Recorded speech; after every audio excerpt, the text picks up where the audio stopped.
Welcome, folks, and welcome to another edition of Hero Digest, and of course, the last edition of this episode, talking about the heroes we are done and almost dusted.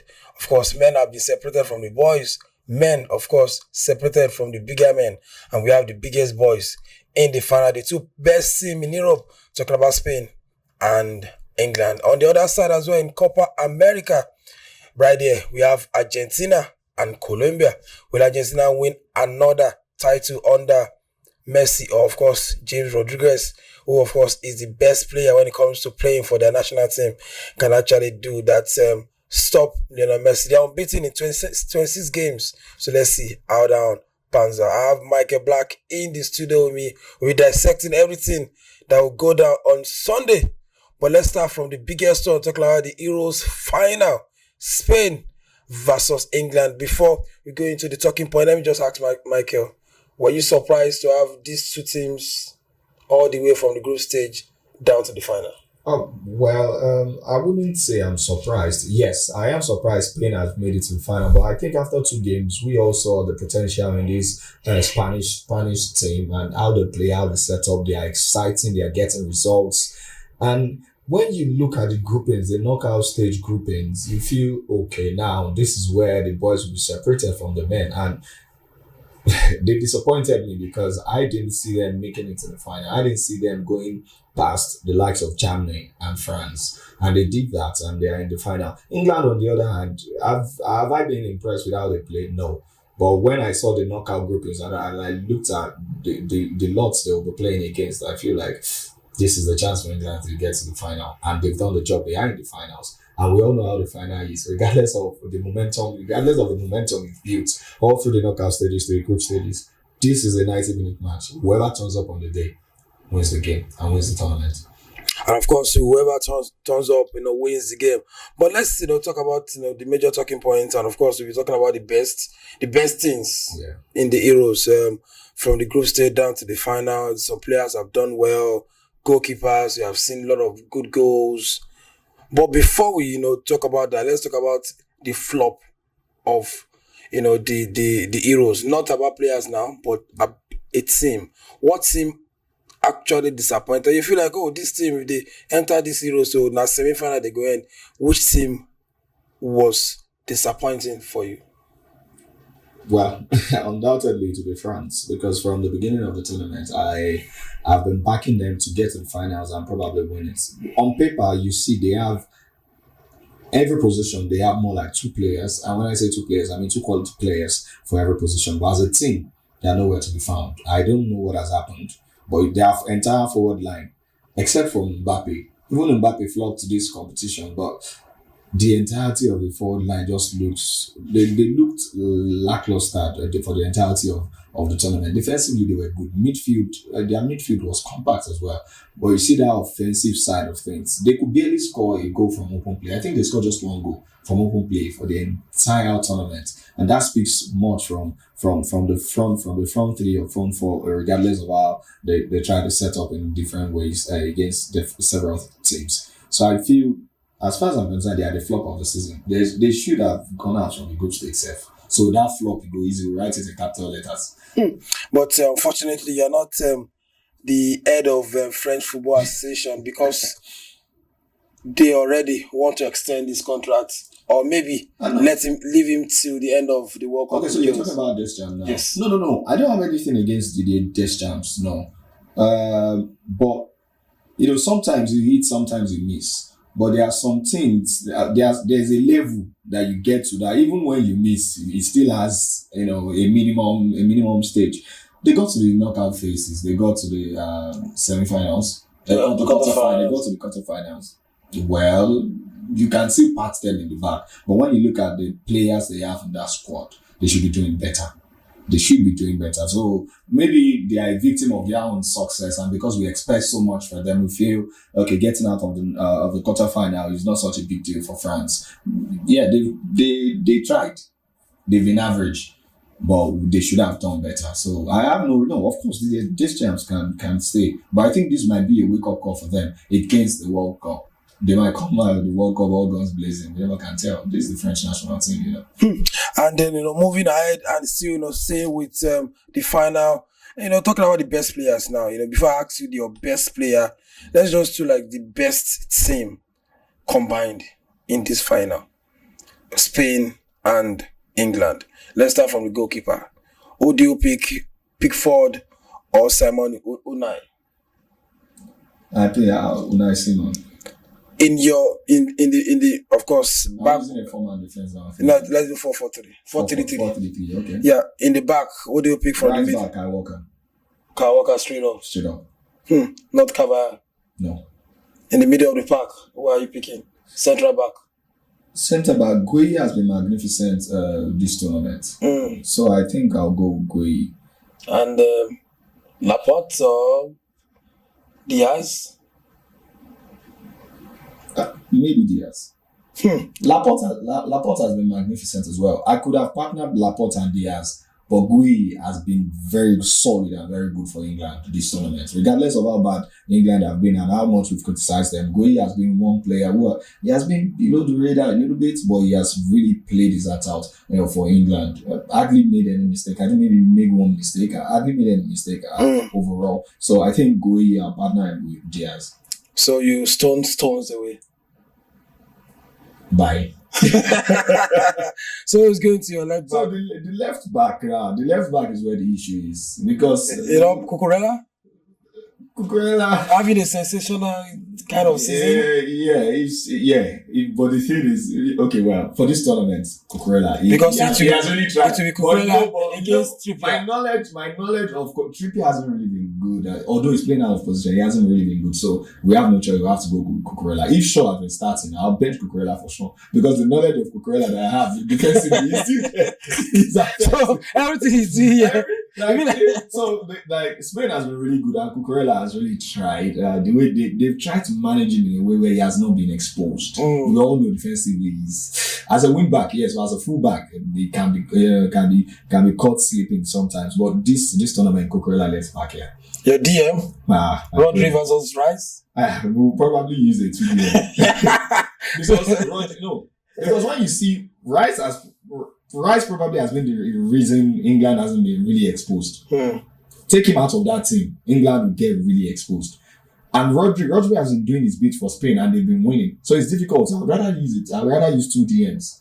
We all know Rice can play as a CM, going box to box. So Rodri, DMF, Rice, CM, two of them there. And right in front of them, we have, Pedri injured, we have Olmo. Of course, we have Jude Bellingham. Since we're staying with this tournament, I'll stay with Dani Olmo over Bellingham. We're restricting it to the of course. Dani Olmo anytime over Bellingham.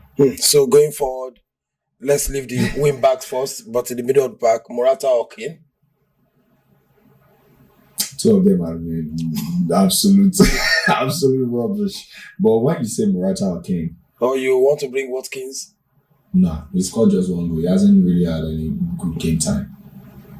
So I don't know how I'm going to do it. Can we use a false nine? Of course, you can use a false nine. Good. Let's use a false nine then. Since we're using a false nine, I use Lamau. I use Nico Williams as a false nine. Then I'll have Saka on the other side. I love it that way. So Saka will be on the right side. Yeah. Okay. Saka will be on the right, coming in through the left. Okay. Lamau will be on the left, so he can come in through the right. Okay. Then Nico Williams as a false nine. Kane and Morata are rubbish. But Kane have scored 3 goals. Oh, you are judging by stats. I'm not judging by stats. I'm judging by what I've seen in the entire tournament. I would rather have these 3 in my front 3 with a false 9. Yes, I would rather have these 3 than even 2. But if it's mandatory, I use a striker. Of course, I'll go Kane over Morata anytime. Okay, let's just say realistically now. I'll have Kane, then I'll have the 2 Spanish boys. Saka should be benched. Saka have played his heart out, but these boys have really overshadowed him. Nico and Lamine Yamal. Then Harry Kane. So let me just read it out. So from the striking, I said goalkeeper Simon. Unai Simon, middle of the pack we have Diaz and Gueye. Then we have Kawaka and Cucurella. In the middle then of the we park. have Rice and Rodri. Three. In front of them, Daniel Olmo. Okay. Then we have Kane, Lamiyama, and Nico Williams. And of course, that's our own combined, 11 for the tournament for the finals. And then before we move away from Euros, let's just talk about what happened in the semi-final. We saw Kane back to back now, quarterfinal, semi-final. Southgate have found a way to substitute Kane out of the team, and they went on to win. It wasn't part of the penalty in the quarterfinal. Watkins came out against Netherlands again. From your own school of thought, will you be bold enough to bench Kane, ahead of the final? No, everyone is clamoring for Kane to be benched. I don't think he should be benched. They've gone to find the tournament now to make any major altercations, and benching Kane will be a major altercation. Because whether you like it or not, you want to bench Kane at this stage of the tournament and bring in Watkins, you'll be putting a lot of pressure on Watkins. It's easier when someone is subbing off for you to come on at 70th minute. It's easier that way. People are a bit jet lagged, tired, and you are coming in all full energy blazing. But when you're benching Kane, there'll be pressure. He feels he has to perform, he has to produce. And you see, when you have that pressure on you, the probability of you producing will become very low. So I think Kane should start, but he should be, just like I said in the last episode, he should be more disciplined. He's trying to help the team too much, and he's gradually turning to Gabriel Jesus, where he will play for the team, and where you need him to score, he won't be there because he has really helped the team too much. So when he needs to sprint forward, so there was against Netherlands, Saka made this beautiful run past about 4 people, go into the box, make a square where Kane normally will be positioned, and Kane was nowhere to be found. So when and you can also see this when the last season of Lacazette with Arsenal, you could see he comes back, though Arsenal needed him to come back and help them because some of the players are just bang below average. He comes back. By the time Martinelli and Saka run forward, Lacazette is still jumping from the midfield. So there was no striker to finish up. And it affected the output of Arsenal when it comes to goals. So the same thing is that Kane should discipline himself and trust his midfield to work their way out and just stay up front for hold-up play and for finishing. He should try to help the team less. The more he comes back and tries to help the team, the more they try to find him up front, and he's not there. Let's talk about one sensational this Euros. Are we in for another wonder kid? Talking about Lamine Yamal. I think now his first season with Barcelona, we feel like, okay, well, you're not the first, but he has come to the Euros and probably outdone what he did in 38 weeks for Barcelona. And everyone now is a real deal. Everyone, all he needs is people around him, the medical, to manage him. They need to manage his game time. If they don't manage his game time and you just assume he's as strong as you probably assume he should be, you need to remember he's just 16 years old. It only takes 2 or 3 hard kicks against him and start getting injured. You can see with Pedri and Sufati, Gavi, the same thing. Yes, they have the talent, but you need to manage them. Even Messi, when he came to the limelight, it was managed. There was a time when they do sub him on until he got to a time where they feel, okay, now you're there. Now because you with that amount of talent, you draw a lot of tackles. And with tackles, you just need one tackle gone wrong and you're injured and you might not come back from it as a whole. And that's Lamine Yamal, scoring that wonder goal against France. And of course, France out with that wonder. Let's move away, before we touch on some key points from the Euros. Let's talk about the Copa America. Is the final as well. Yeah. It wasn't, nobody was surprised because Argentina were playing against Canada. So it was like a done deal for them. We all expect Argentina to qualify, except there will be an upset. And the biggest game before the final, Colombia, Uruguay. You had to go down the wire. And of course, there's a lot of... After the battle on the pitch for 90 minutes, they fought another battle. That's a typical Copa America game. Well, at least Uruguay lost on the pitch, but won on the stands. So let me just, the only talking point is just 2 from the Copa America. But before I talk about the biggest, so let's talk about James Rodriguez, another wonder in the national team. We know him fully well that when he put on that jersey of Colombia, he's always 2 goals, 5 assists. Already the MVP of the tournament. As far as I'm concerned, he's the MVP of the tournament. No matter what Messi. No matter what happens in the final, no matter if Messi likes, he should score 3 goals in the final. We all know Messi has been more or less non-existent in some of the matches they've played. Yeah, he's Messi. The quality is still there. The age is telling. The energy is not just there anymore. Yes, we all know.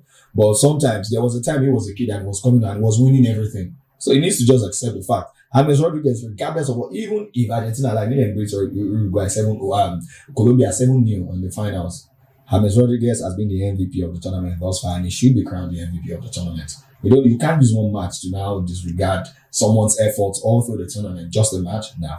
I don't think it works. So talking about just a match. So if Messi find a way to score goal, perform well, and he wins the final man of the match, yeah, should it go straight into the conversation for the Ballon d'Or? No. Since when? No, of course no. What has it really done in the course of the season before the national team tournament? What has it really done? What has it done? Yeah. You have people like Vinicius who has done it, although he couldn't do it for Brazil. But for 38 weeks, a larger chunk of the year, did it for Real Madrid, was one of their best players. Jude Bellingham doing it for country, he did it for the club, also doing it for the country again, and they might probably win in the finals. So what happens to them? You cancel all of their efforts just for a singular. I don't think so. Messi shouldn't even be in the conversation at all. Ballon d'Or, he shouldn't be in the conversation. But just before we leave the Ballon d'Or award, a dark horse. Can Rodri find a way to be on the podium? I don't think they will. But normally, when you look at Rodri's contribution, it's been for about 2 years now. His contribution for a club, then now come to country. I see no reason why he shouldn't be there. He should be. I think it's high time people just stop rewarding attacking players and also pay attention to defensive and defensive minded players. I can tell you the only wrong Rodri has done is that he's a DMF. If all of these performances, he was a striker or maybe an attacker, he will be. Lamine Yamal hasn't done half of what Rodri has done. In the last 3 years, Rodri has done more than what Lamine Yamal has done. But you see the PR behind Lamine Yamal, you probably think he'll win the next Ballon d'Or. No disrespect to Lamine Yamal, and I'm not underplaying his efforts and his talent. But when you compare it to Rodri, what Rodri has done in the last 3 years, for winning the treble, winning the double, coming back to country, they're about to win. They might win. You see all of this and you add them up together. But because you don't have, quote and unquote, goals and assists that measure up a lot, and him doing leg overs and everything, he probably won't get recognized. But I see no reason why he shouldn't be there. He should be contender for the Ballon d'Or. And lastly, before the last question at the Euros, should Phil Foden be benched for Cole Palmer? 100%. I've been saying this from the beginning. Phil Foden yes, he's talented. But you see the system England is trying to play, it doesn't really suit Phil Foden. Maybe if he comes in as an alternative player towards the end of game 70th, it might make impact. But from the semi-finals against Netherlands, for the first 45 minutes, that has been the best cameo you can do for Phil Foden for the entire tournament. That's the only time you say, oh, okay, Phil Foden looks like you've been sleeping all the tournament, you just woke up for the first 45 minutes. That's all. Cole Palmer, whenever he comes in, you see, even the passes, everyone was talking about the pass that got them the second goal. Line-breaking passes. No one in the entire team can do it, except for Cole Palmer. The only other person that probably could do that was Maddison, and he wasn't selected. So now, the only natural AMF, or supposedly natural AMF, or that plays like one, is Cole Palmer. Why are you benching him? If you're benching him, yet you're expecting Kane to score, you're expecting line-breaking passes, you're putting up players of similar qualities. So it's easier for them to be marked out. The only different player that can bring something different to the table is Cole Palmer. Starts the boy in the final. Simple.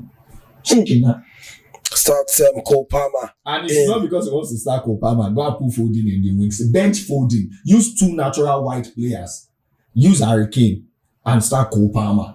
That's all. You have everything you need. Just use them. Bellingham, Rice. Cole Palmer right in front of them. Bellingham will do the box to box. Rice will stand as his DMF. He will make sure life is very difficult for anyone coming against him. You have Kyle Walker. Well, Lamine Yamal or Nico Williams, anyone of them going against Kyle Walker, just tell your mommy to start praying for you.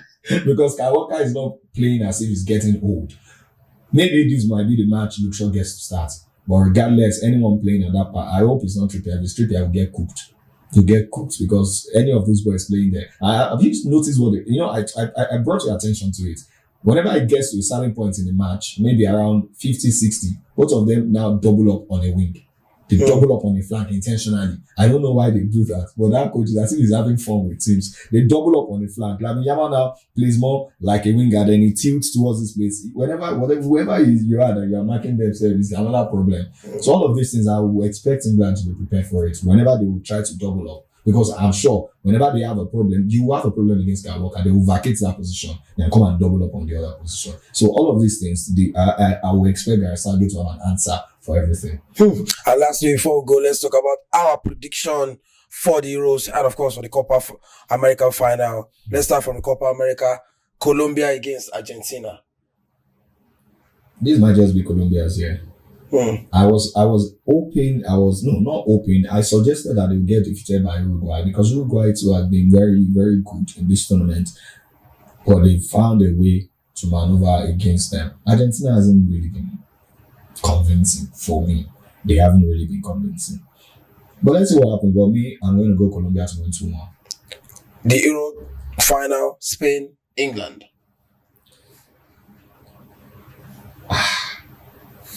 Oh, that one hard. That one hard. Let's see what happens. Let's say 2-1 win for football is coming home. It is coming home. It is coming home. England will win the tournament. Nice one. Nice. And you know why I'm tilting towards England? You see, these competitions can be very funny. You go build momentum. When it gets to the final day, then you see teams that qualify based on best loser, or they have not been convincing. See Ivory Coast that they have sacked their manager, thought they had gone, came back to win the tournament. I think something of such will repeat itself. England has not been convincing. You just see on the final day, all of them will just turn up as if they use stroke, and they'll probably win. I think they'll win. And of course, for Michael Black, Colombia to win it, and of course, football is coming on. Talking about England to win against Spain 2-1. Thank you, Michael, for coming on the show. Of course, Michael Black have been a big part of the Euro Digest, brought to you by Nana Money. Of course, like I said, you can send your money from Europe, from UK, and of course from the US down to Africa. You can do Nigeria, you can do Cameroon, Ghana, you can do South Africa, you can do Tanzania, and anything you want to do, business, you want to send pocket money home, you want to send for your projects, just use Nana Money from abroad down to Africa. That's all we can take on the final episode of Euro Digest. We are going straight to the finals, talking about England against Spain, and of course Copa American final, where Colombia will be tackling Messi's Argentina. Follow us across our streaming platform, very straightforward, on Twitter, Puja Media, and of course on our YouTube page, Puja Dissects. Subscribe and turn on your notification button and get our videos as they drop. Till we come your way again. Bye for now.